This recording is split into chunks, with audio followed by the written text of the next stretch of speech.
بالله من شرور أنفسنا وسيئات أعمالنا من يهده الله فلا مضل له ومن يضلل فلا هادي له أشهد أن لا إله إلا الله وأشهد أن محمدا عبده ورسوله النبي الكريم لا نبي بعده أما بعد فيا أيها الحاضرين والحاضرات يا أيها الذين آمنوا اتقوا الله حق تقاته ولا تموتن إلا وأنتم مسلمون يا أيها الناس اتقوا ربكم الذي خلقكم من نفس واحدة وخلق منها زوجها وبث منهما رجالا كثيرا ونساء واتقوا الله الذي تساءلون به والأرحام إن الله كان عليكم رقيبا يا أيها الذين آمنوا اتقوا الله وقولوا قولا سديدا يصلح لكم أعمالكم ويغفر لكم ذنوبكم ومن يطع الله ورسوله فقد فاز فوزا عظيما. Bapak Ibu yang dirahmati Allah, kaum muslimin dan muslimat, jemaah salat subuh yang semoga selalu dan senantiasa berada dalam limpahan rahmat dan kasih sayang Allah Subhanahu wa taala. Puji dan syukur marilah kita panjatkan kehadirat Allah Subhanahu wa taala yang telah selalu dan senantiasa melimpahkan rahmat dan karunia-Nya kepada kita semua, sehingga pada subuh ini kita kembali dapat melakukan amalan yang mulia, salat subuh berjamaah di awal kehidupan kita hari ini. Dan subuh adalah catatan pertama atau catatan pembuka bagi malaikat yang diutus oleh Allah Subhanahu wa taala untuk mencatat amal kita hari ini dari waktu subuh sampai datangnya waktu asar. Maka ini menjadi catatan pembuka dan catatan penutup bagi malaikat yang sudah ditugaskan dari hari kemarin di waktu asar sampai waktu subuh ini. Jadi kita patut berbangga karena Allah juga membanggakan kita di hadapan para malaikatnya, bahwa fulan bin fulan hari ini, hari Senin, melaksanakan sholat subuh berjamaah di Masjid Al-Furqan, Labuh Baru, tercatat di awal lembaran catatan hari ini dan di akhir catatan malaikat yang bertugas sore kemarin. Salawat dan salam tidak lupa pula kita unjukkan buat baginda Nabi Muhammad sallallahu alaihi wasallam. Allahumma salli ala Muhammad wa ala ali Muhammad. Bapak Ibu yang dirahmati Allah, kita masuk ke pembahasan kedua atau topik kedua dari 70 dosa besar yang ditulis oleh Imam Az-Zahabi dalam kitab Al-Kabair. Setelah kita melaksanakan 6 pertemuan khusus untuk membahas pembahasan syirik. Sebenarnya pembahasan syirik itu sangat luas. Kalau kita mau mengupasnya mungkin butuh sekitar 10 kali pertemuan. Masih banyak pembahasannya, tapi kita menyingkatkan, meringkaskan hal-hal yang sangat mendasar sekali dari pembahasan syirik ini. Dan hari ini kita akan membahas tentang membunuh, hukumnya seperti apa dan kedudukannya seperti apa dan apa kafaratnya, sehingga Allah Subhanahu wa taala menyebutkan bahwa membunuh satu orang manusia muslim itu dosanya seperti membunuh seluruh manusia. Sangat besar dosanya, sehingga disebut bahwa dosa membunuh ini termasuk dosa yang paling besar kedua. Bapak Ibu bisa bayangkan kalau dosa membunuh satu manusia muslim itu seperti membunuh seluruh manusia, berarti dosa kesyirikan yang kita bahas kemarin itu tentu jauh lebih besar lagi daripada itu. Itu sebabnya syirik ditempatkan oleh para ulama sebagai dosa yang paling besar. Bahkan Allah menjelaskan dengan tegas tidak ada ampunannya. Kalau dia mati dalam kesyirikannya, maka kekal di dalam neraka dan tidak akan diberikan syafaat sedikit pun, sehingga tidak akan ada kesempatan baginya untuk masuk ke dalam surga. Tapi orang yang membunuh masih punya kesempatan untuk masuk surga. Nah, ini nanti yang akan kita bahas. Semoga Allah Subhanahu wa taala memberikan kemudahan bagi saya untuk memahaminya dan memberikan kemudahan bagi saya juga untuk menyampaikan kepada Bapak Ibu. Bapak Ibu yang dirahmati Allah, dalil yang dijadikan hujjah oleh Syekh Imam Az-Zahabi atau Muhammad bin Ahmad adalah surah An-Nisa ayat 93. A'udzu billahi minasyaitonir rajim. Wa may yaqtul mu'minan muta'ammidan fajazaohu jahannam khalidan fiha wa ghadiballahu alaihi wa la'anahu wa a'adda lahu azaban azimah. Dalam ayat ini Allah Subhanahu wa taala menyebutkan, dan barang siapa yang membunuh seorang mukmin dengan sengaja, membunuh seorang mukmin dengan sengaja, maka balasannya adalah neraka jahanam. Allah murka kepadanya, maaf, ia kekal di dalamnya. Kemudian Allah murka kepadanya, kemudian Allah mengutuk-ngutuknya, dan Allah menyediakan azab yang besar baginya. Jadi Allah seakan-akan bersumpah, meski di sini tidak ada ayat yang melafazkan kata sumpah itu, tetapi menjanjikan dengan kita tentang hukum yang pasti akan diberikan kepadanya. Apa kata Allah? Balasannya adalah neraka jahanam, tempatnya adalah neraka jahanam. Ia kekal di dalamnya, Allah murka kepadanya, kemudian Allah mengutuk-ngutuknya, dan Allah menyediakan azab yang besar baginya. Azab yang besar baginya, kata para ulama, dilipat gandakan azabnya. Ini menunjukkan besarnya azab yang diberikan oleh Allah Subhanahu wa taala. Namun setelah saya buka kitab tafsir Ibnu Katsir, begitu juga tafsir Syekh Sa'di, untuk bagaimana menjelaskan ayat ini menurut pandangan para ulama ahli tafsir, ternyata ayat ini berhubungan erat dengan ayat sebelumnya, ayat 92. Dan ini dua ayat yang memang tidak bisa terpisahkan, baik oleh Ibnu Katsir ataupun Imam Syekh Sa'di. Beliau mensejajarkan dua ayat ini atau menyatukan ayat ini untuk ditafsirkan menjadi satu. Dia tidak secara terpisah. Allah Subhanahu wa taala berfirman pada ayat sebelumnya, "Wa ma kana lil mu'minin ay yaqtula mu'minan illa khata." Hatta ilal akhir. Dikatakan oleh Allah, dan tidaklah layak bagi seorang mukmin membunuh seorang mukmin yang lain kecuali karena unsur tidak sengaja. Ada hal yang menyebabkan seseorang membunuh. Nah, perkara sengaja atau tidak sengaja, kedua-duanya adalah membunuh. Maka berlaku hukum kepadanya, hukum membunuh. Dan nanti akan kita bahas bagaimana orang yang sengaja membunuh dengan yang tidak sengaja membunuh, tapi kafaratnya sangat besar. Sehingga wajar kalau Allah Subhanahu wa taala mengatakan bahwa dosa membunuh adalah dosa yang sangat besar. Dan Imam Az-Zahabi menyebutkan urutannya berada pada posisi nomor 2. Bapak Ibu yang dirahmati Allah, Allah Ta'ala melarang seorang mukmin membunuh saudaranya sesama mukmin dengan cara apapun, apapun alasannya. Apabila ada waktu dan kesempatan untuk tidak membunuh, maka itu lebih baik. Dan jika seandainya terbunuh itu lebih bagus baginya, maka dia lebih baik terbunuh daripada membunuh. Lebih baik terbunuh daripada membunuh, kecuali dalam perkara yang dibolehkan seperti berperang atau membela diri. Masuk perampok ke rumah, kita membela diri menjaga harta nyawa keluarga kita, maka ini lain perkara. Ini tidak termasuk dalam hal yang sengaja sama-sama menghunuskan pedang.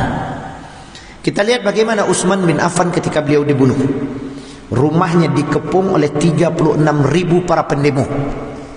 9 orang naik ke atas rumahnya, menghunuskan pedang semuanya. 9 orang ini dikatakan 9 orang yang memang berhasrat untuk membunuh Utsman. Kemudian naiklah anak-anak para sahabat Rasulullah, termasuk ketika itu Hasan dan Husain, naik ke atas rumahnya, dan beberapa anak-anak para sahabat yang lainnya. Andaikan hari itu Utsman mengizinkan mereka untuk membela Utsman, mungkin Utsman tidak akan mati. Nah, begitulah kira-kira pandangan para ulama. Tapi Utsman berkata, aku bermimpi bahwa Rasulullah mengajakku berbuka sore hari ini, di Kamis. Dan aku sudah bermimpi berkali-kali, seakan-akan ini pertanda bahwa ini adalah hari kematianku. Maka beliau melarang para sahabat, anak-anak para sahabat untuk membela dirinya, sehingga akhirnya mereka dengan leluasa menusukkan pedang ke perut dan dada Utsman, sampai akhirnya Utsman bin Affan meninggal. Nah, dalam hal ini terlihat bagaimana Utsman rela kematiannya ini menjadi kematian yang syahid, karena dia tahu ini adalah pemberontak, orang yang benar-benar ingin melakukan perkara yang lebih besar. Dan Utsman bin Affan akhirnya dinyatakan sebagai syahid. Bapak Ibu yang dirahmati Allah, berbeda dengan kasusnya dengan seorang pembunuh di masa Bani Israel yang membunuh sudah 99 orang. Lalu datanglah rasa takut di dalam hatinya akan dosa. Kenapa saya setiap hari membunuh? Apakah tidak akan ada balasannya bagiku hari ini? Mungkin di dunia semua orang sudah takut kepadaku, tapi di akhirat kelak pasti akan ada balasannya. Rasa takut itu ditanamkan oleh Allah ke dalam hatinya, sampai akhirnya dia mencari orang yang bisa memberikan ketenangan pada jiwanya agar dia tidak membunuh. Tapi dia orang yang memang mudah panas, naik emosi. Sedikit saja nasihat salah kepadanya, dia akan bunuh orang. Sampai dia datang kepada seorang pendeta Nasrani. Dia berkata, saya sudah membunuh 99 orang. Apakah ada jalan taubat bagi saya? Pendeta itu berkata, tidak mungkin. Sudah 99 orang, sedangkan dosa membunuh itu dosa yang besar. Bagaimana kamu akan membalasnya besok di hari akhirat? Sampai akhirnya dia katakan, kalau memang tidak ada balasannya lagi, ngapain aku bertaubat? Dibunuhnya pula pendeta itu, genap 100 orang. Setelah itu dia cari lagi ulama, sampai akhirnya dia bertemu dengan ahli ilmu, seorang yang alim, tetapi bukan hanya seorang ulama, dia juga seorang ahli ilmu. Dia katakan, Allah itu maha pengasih, Allah itu maha penyayang. Jika kamu benar-benar ingin bertaubat, maka bertaubatlah. Semoga Allah Subhanahu wa taala mengampuni dosa-dosamu. Tapi ada syaratnya. Pertama, jangan berteman lagi dengan orang-orang yang sama-sama pembunuh. Kemudian tempat tinggalmu harus pindah.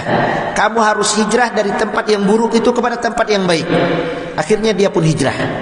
Hijrah mencari teman-teman yang baru, yang bukan pembunuh tipenya. Tapi Allah menakdirkan, belum sempat dia sampai ke tempat yang baru itu, Allah mencabut nyawanya dan dia mati. Lalu datanglah dua malaikat, malaikat rahmat dengan malaikat azab. Malaikat rahmat mengatakan dia sudah bertaubat dan dia sudah bersungguh-sungguh. Dia sudah tinggalkan teman-temannya, dia sudah tinggalkan kampung tempat dia yang selama ini berbuat kejahatan, dan dia sudah menuju ke arah yang lebih baik. Aku lebih berhak membawa ruhnya. Kata malaikat rahmat, belum ada keputusan dari, kata malaikat azab, belum ada keputusan dari Allah. Yang pasti dia sudah membunuh 99, genap 100 dengan pendetanya. Dan itu dosa yang tidak bisa diampuni. Aku lebih berhak membawanya. Dua malaikat ini berdebat. Sampai akhirnya mereka mengadukan perkara ini kepada Allah. Lalu Allah Subhanahu wa taala memerintahkan kepada dua malaikat ini, wahai malaikat, ukur jarak tempat dia meninggal dengan tempat dia berbuat jahat dan dengan tempat yang akan ditujunya. Padahal jarak yang ditempuhnya dari tempat dia meninggalkan maksiat itu, arah menuju ke tempat yang akan ditujunya, itu baru sedikit. Tetapi Allah sudah memerintahkan kepada bumi untuk bergeser. Jasadnya tetap berada di situ, bumi bergerak, sehingga jarak antara dia dengan tempat yang akan ditujunya menjadi lebih dekat ketimbang jarak yang sudah dilaluinya. Akhirnya malaikat rahmat membawanya menuju rahmat Allah Subhanahu wa taala. Artinya taubatnya diterima oleh Allah karena Allah tahu seperti apa keinginannya untuk bertaubat. Dan dalil ini dijadikan oleh hujjah karena adanya perbedaan pendapat para ulama tentang taubatnya seorang pembunuh tidak diterima oleh Allah Subhanahu wa taala. Dalil tadi dijadikan oleh hujjah oleh sebagian para ulama mutaakhirin, termasuk ulama salaf, bahwa pembunuh kalau dia melakukan taubat dengan sungguh-sungguh, maka taubatnya diterima oleh Allah Subhanahu wa taala. Bapak Ibu yang dirahmati Allah, di dalam sebuah hadis Rasulullah sallallahu alaihi wasallam bersabda, tidak halal seorang mukmin yang telah bersaksi bahwa tidak ada ilah selain Allah yang diibadahi, tidak ada Tuhan selain Allah yang wajib dia ibadahi, dan dia bersaksi bahwa aku, kata Rasulullah, adalah Rasulullah, utusan Allah. Kemudian kecuali dengan 3 alasan. Bolehnya seseorang membunuh itu karena ada 3 alasan. Salah satu dari 3 alasan. Yang pertama, alasannya adalah jiwa dibalas dengan jiwa. Seorang yang membunuh diberi kisos, itu maksudnya. Yang membunuh dibunuh lagi. Jadi yang membunuh itu kalau dibunuh lagi, maka yang membunuhnya belakangan itu tidak diberikan hukum. Tetapi ada ketentuannya. Yang kedua, orang yang sudah menikah lalu berzina, kemudian diberikan hukuman kepadanya cambuk atau rajam. Ditanam badannya separuh, kemudian dilempari dengan batu. Takdirullah, begitu kita melemparnya, pas giliran kita dia mati. Nah, ini semua orang akan menjadi cemas. Maka orang ini tidak dimasuki kepada kategori membunuh. Kemudian yang ketiga, orang yang murtad, keluar dari keislamannya. Dalam perkara ini kata para ulama, tidak boleh individu secara pribadi membunuhnya. Misalnya si A dengan si B melakukan perkelahian, pembunuhan. Kemudian setelah dia bunuh, ada salah satu di antara jamaah ini yang kurang senang, dia ambil pisau, ditusuknya pulang itu. Ini balasan untuk kamu. Mati orang itu, maka itu tidak termasuk. Yang boleh melakukan itu adalah orang yang ditunjuk oleh hakim untuk membunuhnya. Kalau di kepolisian kan ada hukum mati misalnya gitu. Kemudian mereka diberi senjata untuk membunuh orang ini. Dan orang itu algojo. Itu dibolehkan. Di masa Rasulullah hukum pancung misalnya. Maka yang memancungnya itu tidak berdosa. Kalau di Arab Saudi itu kan dukun itu kan dipenggal lehernya. Dibawa ke padang pasir, kemudian disuruh membungkuk, lalu algojonya memenggal kepalanya sampai putus. Maka algojonya itu tidak berdosa dalam kategori ini. Yang memang sudah ditetapkan oleh hakimnya bahwa dia adalah pelaksananya. Maka termasuklah 3 perkara ini, itu yang membolehkan seseorang membunuh. Dan membunuh itu bukan sembarangan orang. Pembunuhnya mestilah orang yang sudah ditetapkan oleh hukum. Dan dalil-dalil sebab turunnya ayat ini diperselisihkan oleh Mujahid dan yang lainnya. Ayat ini turun berkenaan dengan Iyas bin Abi Rabi'ah. Dahulunya Iyas ini seorang budak. Budak salah satu dari saudara Abu Jahal. Ya, budak dari salah satu saudara Abu Jahal yang bernama Al-Haris. Haris ini saudara Abu Jahal. Dulu ketika Iyas ini masih kafir, itu berada di bawah kekuasaannya. Kemudian Iyas mengambil keputusan untuk masuk Islam. Nah, karena dia masuk Islam, maka Al-Haris bersama Abu Jahal itu menyiksanya dalam siksaan yang sangat berat. Sampai akhirnya Iyas ini mendapatkan kesempatan untuk dimerdekakan dan kemudian pergi bersama para sahabat Rasulullah yang lainnya. Ketika terjadi penaklukan kota Mekah pada tahun 8 Hijriah, bertemulah Iyas ini dengan Al-Haris. Muncullah dendam lama. Nah, ini masalahnya. Muncul dendam lama. Dendam lama ingin membalas kejahatan yang dilakukan oleh Al-Haris dahulu bersama Abu Jahal. Tapi di luar dugaan, ternyata dia tidak mengetahui bahwa Al-Haris ini sudah masuk Islam. Al-Haris sudah masuk Islam dan dia tidak tahu gitu. Begitu ada kesempatan dibunuhnya, matilah Al-Haris ini. Karena Al-Haris ini mati, dilaporkan kepada Rasulullah bahwa sesungguhnya Al-Haris sudah masuk Islam. Maka Rasulullah SAW membayarkan diatnya, karena dia sudah masuk Islam. Maka dibayarlah diatnya oleh Rasulullah, dendanya oleh Rasulullah, karena Rasulullah SAW sebagai imamnya, sebagai walinya ketika itu. Dan ini menjadi pembahasan para ulama, siapa yang membayar diat untuk orang yang membunuh? Apakah si pembunuh atau keluarganya atau walinya? Maka ada 2 pendapat. Yang pertama si pembunuh, yang kedua dan ini yang lebih masyhur, walinya, ayahnya. Dan ini beratnya. diat dibayar oleh ayahnya, sementara kafarat yang keduanya yakni memerdekakan budak itu dilakukan oleh pembunuhnya. Jadi dendanya dibayarkan oleh ayahnya, kemudian yang keduanya hukum yang keduanya dibayarkan oleh anaknya, yakni memerdekakan budak. Lalu apa diat yang harus dibayarkan? Berat, Bapak Ibu. Membayar diatnya, ketentuan Rasulullah adalah 100 ekor unta. Jadi denda membunuh itu setara dengan 100 ekor unta. 100 ekor unta ini dikategorikan dalam beberapa kelompok. 20 ekor unta harus unta betina yang berusia mendekati atau melebihi sedikit dari 2 tahun. Unta betina dalam usia 2 tahun dan unta jantan dalam usia 2 tahun. Itu baru 40. Lalu 20 lagi unta betina usia 3 tahun. 20 lagi unta betina usia 4 tahun dan 20 lagi unta betina usia 5 tahun.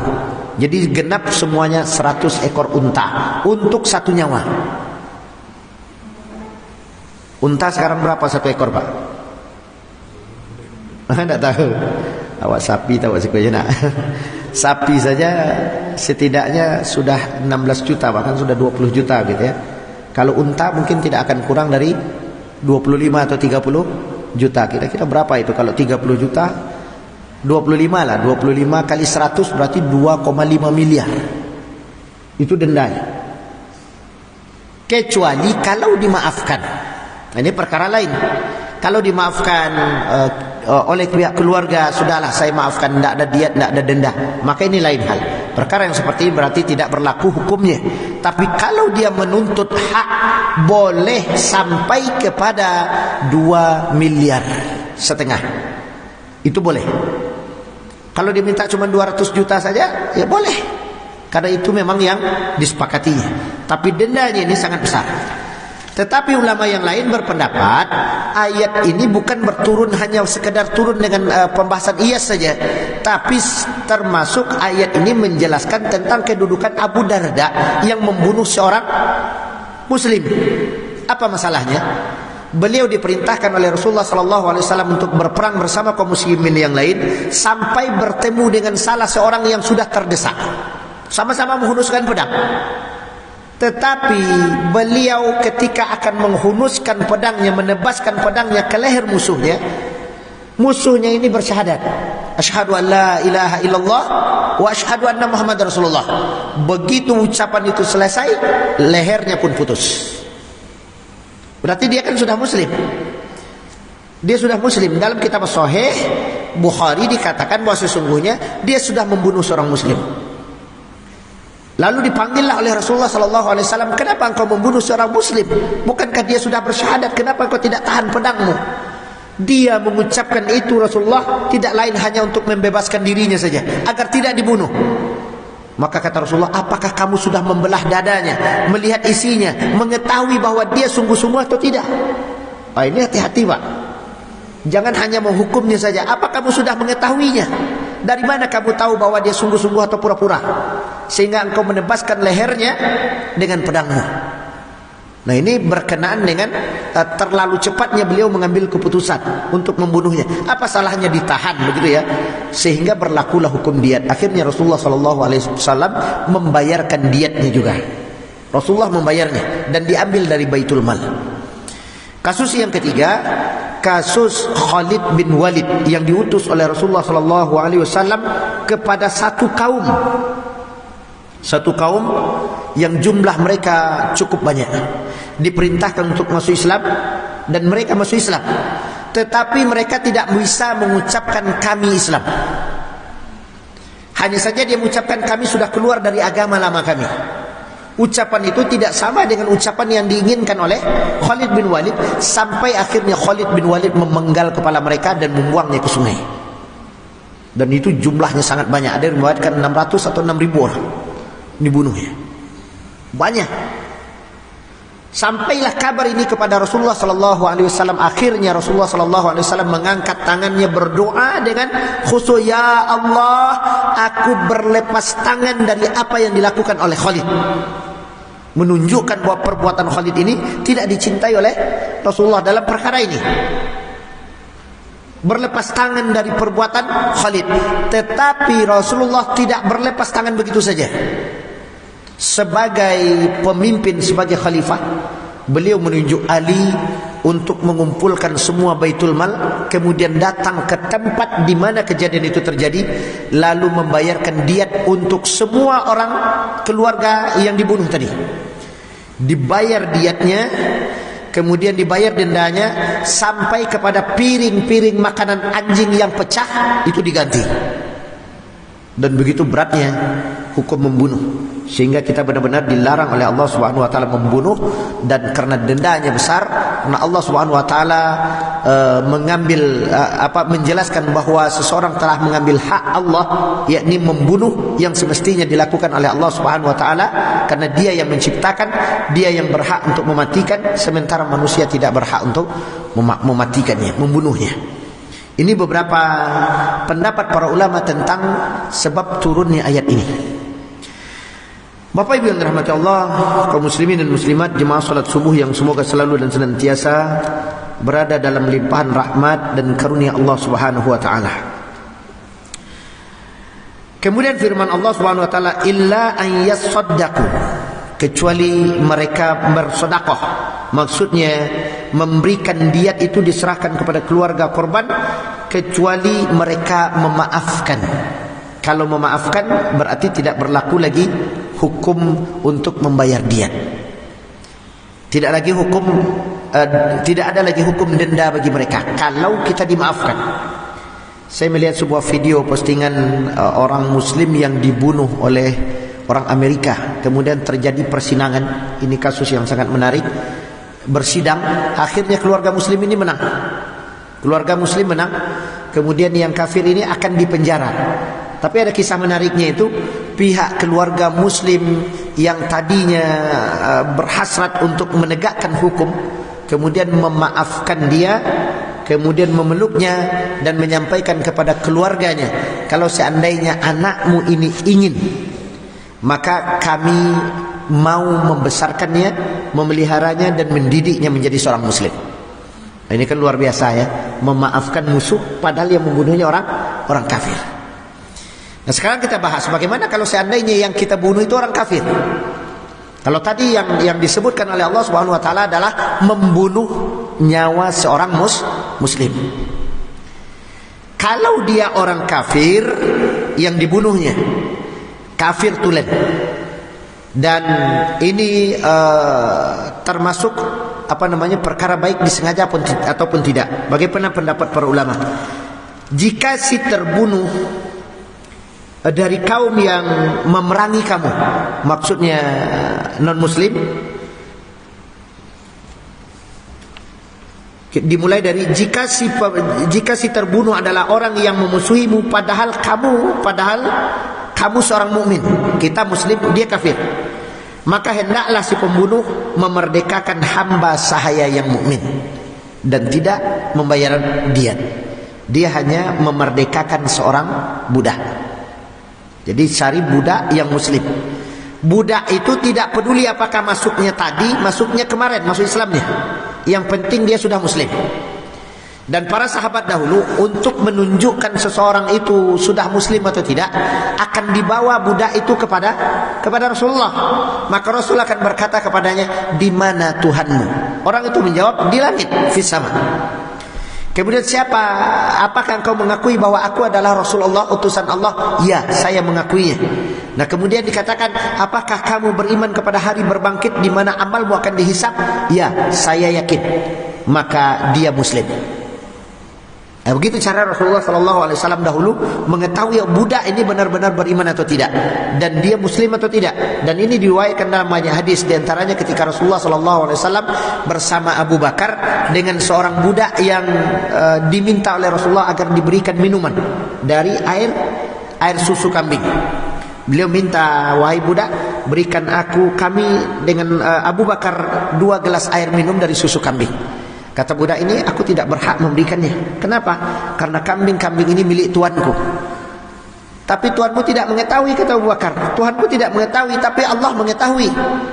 Di mana Allah, kata Rasulullah? Di langit.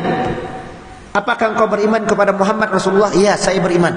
Kata Rasulullah, wahai Abu Bakar, merdekakan dia. Sesungguhnya dia seorang mukmin, seorang mukminah, seorang yang beriman.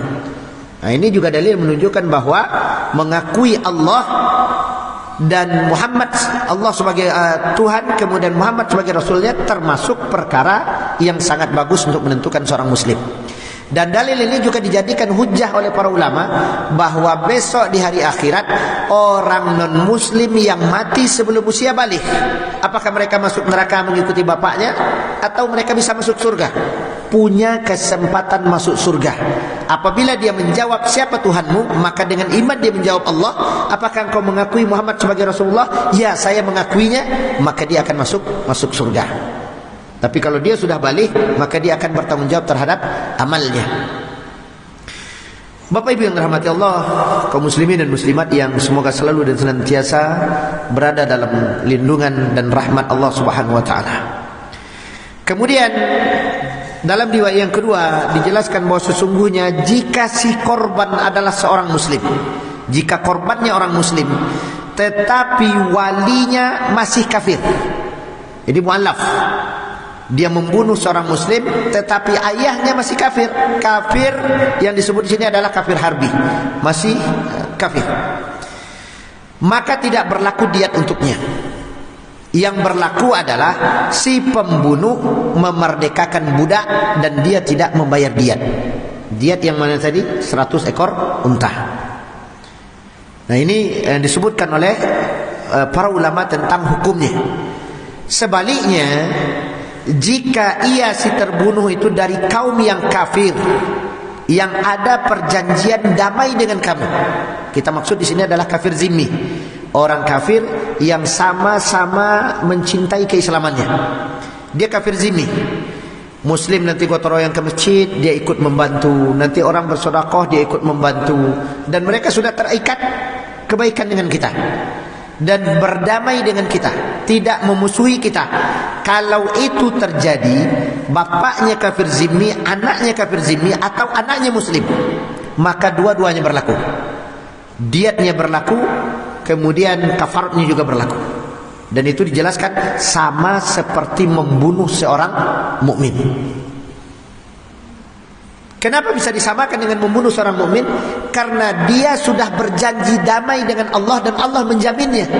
Dia sudah berjanji damai dengan pemerintah Islam, dengan Rasulullah, dan Rasul sudah menjaminnya. Lalu dia memutuskan jaminan itu sehingga dia mendahulukan hak Allah. Maka hukumnya sama seperti membunuh seorang muslim, berlakulah dua kafarat tadi. Bapak Ibu rahmati Allah, maka penting bagi kita untuk dijelaskan perkara ini agar kita berhati-hati untuk tidak membunuh. Meski ada sebagian ulama yang mengatakan kalau dia kafir zimmi cukup dibayar setengahnya saja dari diatnya atau sepertiganya dari diatnya. Tapi kesepakatan para ulama dan jumhur ulama mengatakan hukumnya sama seperti membunuh seorang mukmin. Ini perkara yang berat. Kemudian barang siapa yang memperolehnya, barang siapa yang tidak memperolehnya, tidak mampu membayar 100 ekor unta. Kalau terjadi pada kita 2,5 juta itu satu orang, 2,5 miliar satu orang, itu kan perkara yang berat. Jelas tidak akan sanggup kita mencari 2,5 miliar. Dijual pun rumah kita, mobil kita tidak akan cukup juga semuanya untuk membayar itu. Lalu apa yang harus dilakukan? Berpuasa 2 bulan berturut-turut tanpa berbuka. Nah, ini tidak akan sanggup, Pak. 2 bulan berturut-turut tanpa berbuka. Tidak boleh berbuka di sore hari. Bahkan seorang wanita kalau dia membunuh, datang 3 minggu dia sudah berpuasa, 3 minggu tanpa berbuka, datang haid menstruasinya, kemudian berpuasa lagi, harus mulai lagi dari hari pertama. Kapan kesempatan dia akan melunasinya? Kalau tidak, dosanya tidak diampuni. Berat. hampir tidak ada kesempatan bagi wanita kalau dia membunuh untuk bertobat. Kalau laki-laki mungkin tidak ada menstruasi, tapi 2 bulan berturut-turut apa tahan? Tidak makan, tidak minum. Kalau di bulan puasa ada kafarat bagi orang yang berbuka atau suami istri yang berhubungan badan di siang hari di bulan Ramadan, kafaratnya kan berpuasa 2 bulan berturut-turut. Setelah hari ke-29 di luar dugaan tak tahan dia lagi syahwatnya berhubungan badan dia suami istri, kafaratnya berpuasa 2 bulan berturut-turut, tapi puasa itu masih ada berbuka, sorenya berbuka dan dia puasa itu 2 bulan berturut-turut menggantinya. Sudah 29 hari, diulang lagi dari hari pertama sampai 60 hari. Kafarat itu berlaku, tapi dia boleh berbuka. Kalau membunuh tidak boleh berbuka. Selama 60 hari itu benar-benar berpuasa, tidak makan, tidak minum. Itulah denda penggantinya. Lalu terjadi perdebatan para ulama tentang memberikan keringanan. Kalau seandainya dia tidak mampu berpuasa 2 bulan berturut-turut dan dapat dipastikan tidak akan bisa, karena ini perkara yang berat, bolehkah diganti dengan memberi makan 60 orang seperti kafarat orang yang berpuasa di bulan Ramadan? Bolehkah dengan mengganti memberi makan 60 orang? Para ulama sepakat jangan meringankan kasus pembunuhan. Artinya tidak boleh. Terlalu ringan, bunuh beri makan 60 orang, bunuh beri makan 60 orang, selesai. Tidak seperti itu. Karena hukum membunuh itu sudah mewakili hukum membunuh Allah. Allah yang berhak mencabut nyawanya, bukan kita. Allah yang berhak mengambil nyawanya, bukan kita. Dan kita tidak boleh, bahkan untuk binatang sekalipun, kalau dia tidak mengganggu maka tidak boleh dibunuh. Semut saja itu tidak boleh dibunuh. Kalau di rumah rasanya banyak semut, akali bagaimana caranya supaya tidak banyak semut. Rumah banyak nyamuk, akali.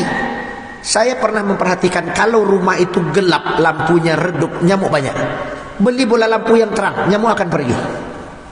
Itu salah satu siasat untuk mensiasatinya, bukan dengan cara membunuhnya. Bukankah dahulu ada seorang yang alim di antara Nabi Isa dengan Nabi Muhammad SAW kehidupannya, beliau duduk di bawah pohon, tiba-tiba datang seekor semut menggigitnya.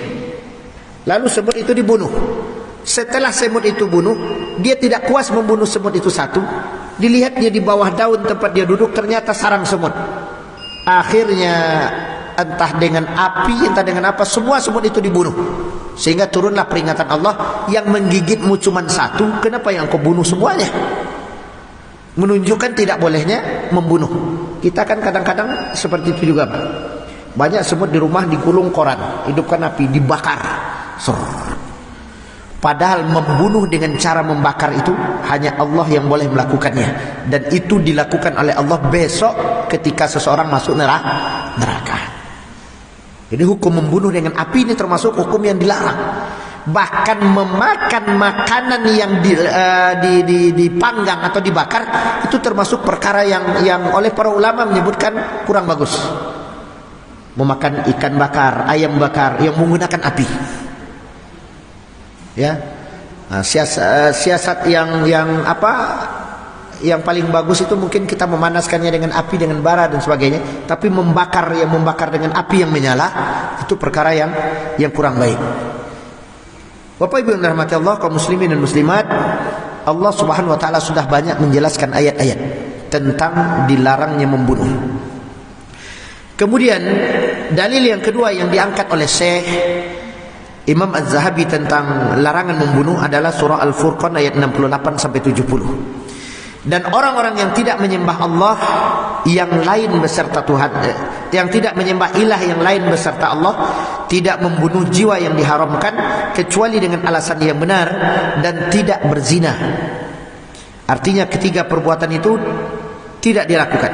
Jika dilakukan maka berlakulah hukum bahwa Allah akan mengazab mereka dengan 4 ancaman tadi. Sedangkan kalau dia bertaubat maka insyaallah taubatnya diterima. Bagaimana cara taubatnya? Bersungguh-sungguh untuk meninggalkan maksiat itu, dan bersungguh-sungguh untuk melakukan puasa yang diberikan kafarat kepadanya. Saya rasa kalau 2 bulan berturut-turut Pak, sudah itu mati pula kita lagi. Ya, ini perkara yang sangat berat.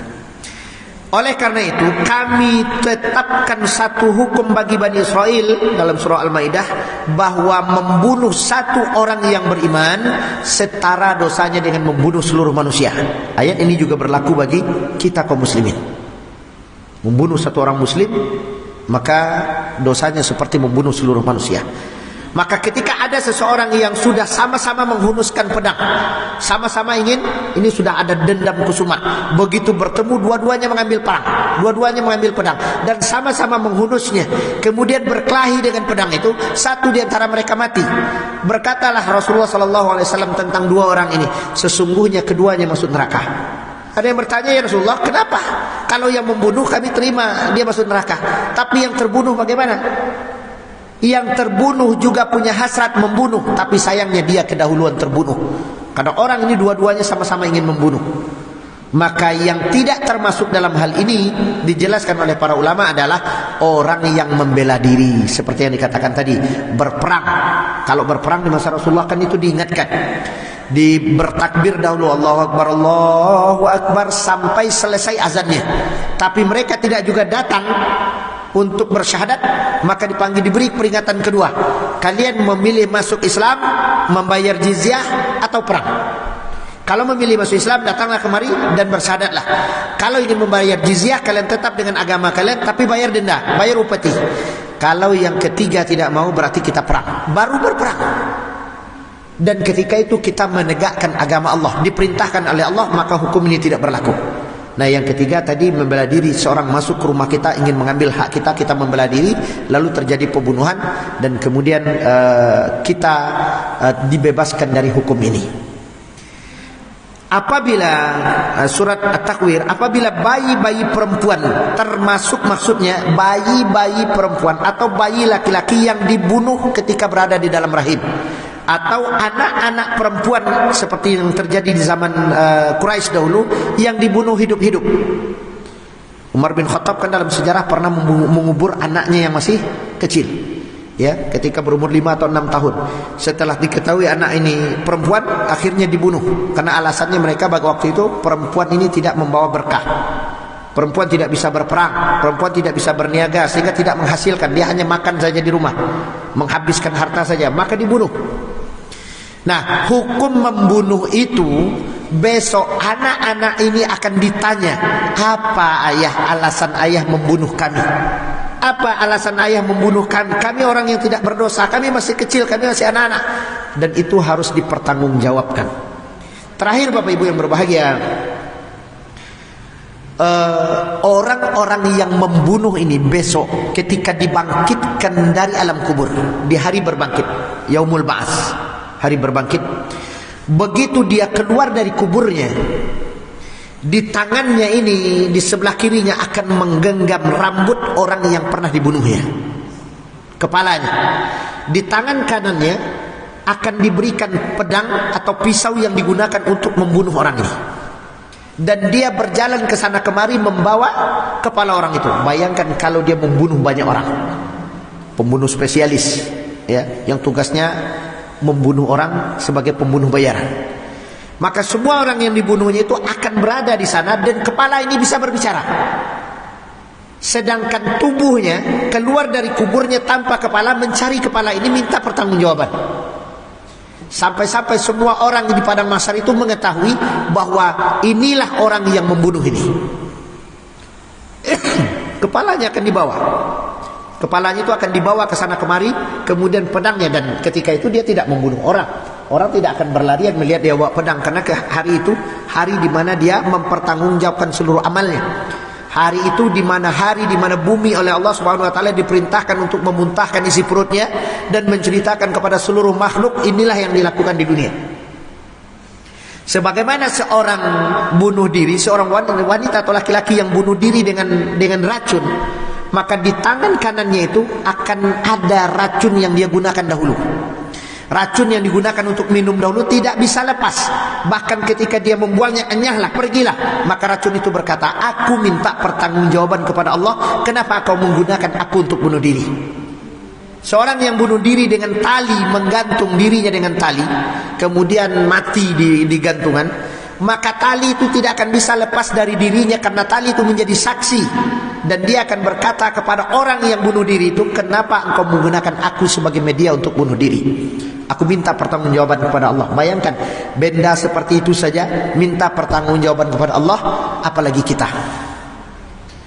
Dan di hari akhirat, hisab itu ada 2 kali.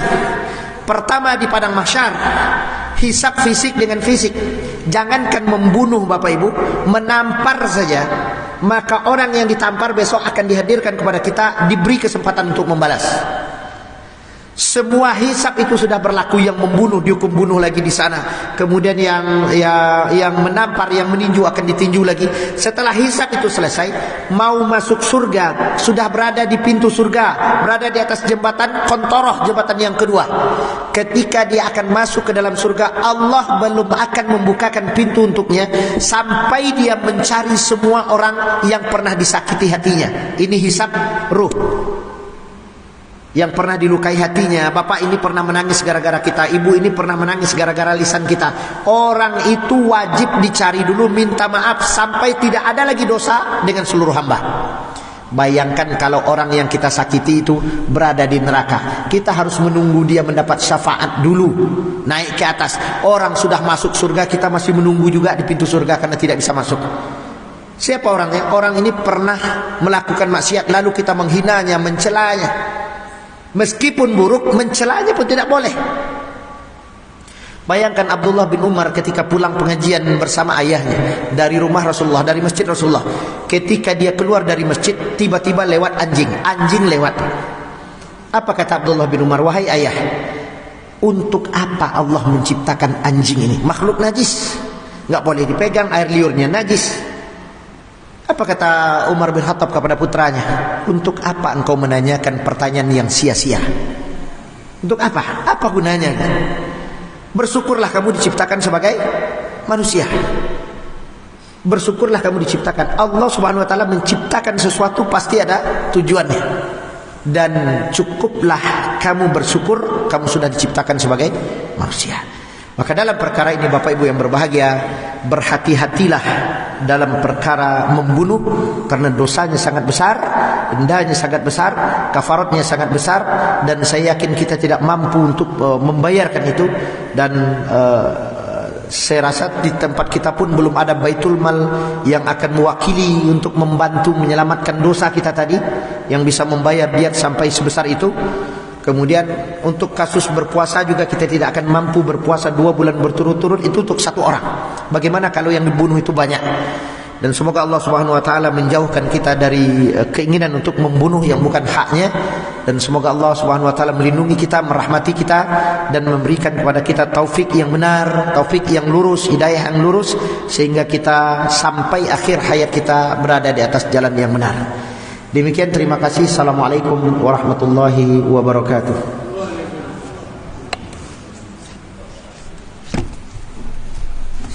Ya.